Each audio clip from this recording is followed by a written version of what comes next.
Hey guys, welcome to a new video. I'm Stephanie West. I'm a licensed counselor here in the state of Michigan. You don't need to know this. It's just hysterical. I recorded this whole video and forgot to hit play. So this is my third go around. So we're just going to send it, see what happens here.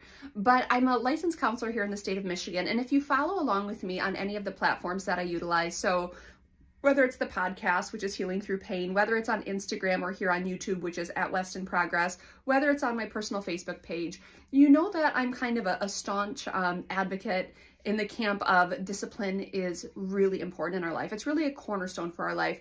And there's a lot of research that talks about discipline related to not just habit formation, but to actual neurochemistry, what discipline actually does for us and for our self-agency, for mental health.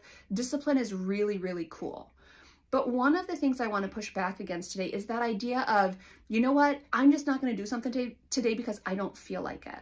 Number one, that's a really immature posture. You don't only eat your vegetables when you feel like it. You don't only move your body when you feel like it. You don't only check in with your husband or wife when you feel like it. That's immature thinking.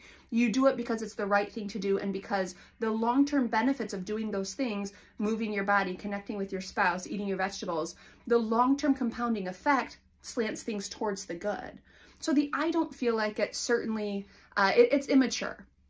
But where I really want to camp out with that, not just I don't feel like it, but if we go with that posture, we disallow the reality that, yeah, I don't feel like it happens sometimes, and then at other times life happens. And if I'm just only doing things when I feel like it, the ability to get momentum going is often stymied, one, because of my attitude, but two, because life happens as well. And what I mean by that is I will often have someone, cancel a therapy session, just say, you know what, hey, I'm just not feeling it today. I have a headache or I don't feel well or whatever. Okay, I get that. That's fine. So we go ahead and we cancel the appointment. And then the next week there's a family emergency or there's a personal crisis or there's a work emergency.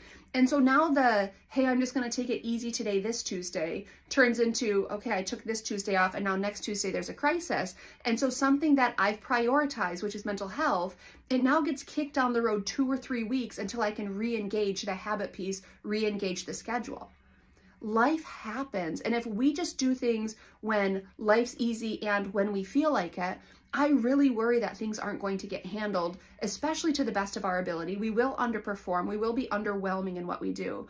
But we're also just not being realistic about we can get derailed so quickly and so easily, which is why discipline matters so much. So for example, a few weeks ago, it was a Tuesday morning and it was going to be my day to get to the gym. And I was like, well, I'll just go on Friday this week. It's not a big deal. So I was just literally going to take it and put it on a different day. Except then we get to Friday, and Friday there's this colossal blizzard, and actually all of the gyms closed down. And now I can't go do the thing that I intended because I kicked the can down the road. On Tuesday, I decided I didn't want to. Now on Friday, it's actually not afforded to me. It's not a choice anymore. Now, is that a big deal in the scheme of things? No. Taking a day off at the gym, all was well, we were fine. But imagine that on repeat again and again. If I keep kicking the can down the road and saying, I'll do it then, I'll do it then, I'll do it then, and then when that opportunity shows up, life happens and something big comes our way, suddenly my days of I don't feel like it have this compounding effect where the gap between what I want to be true and what is true grows and grows and grows and grows.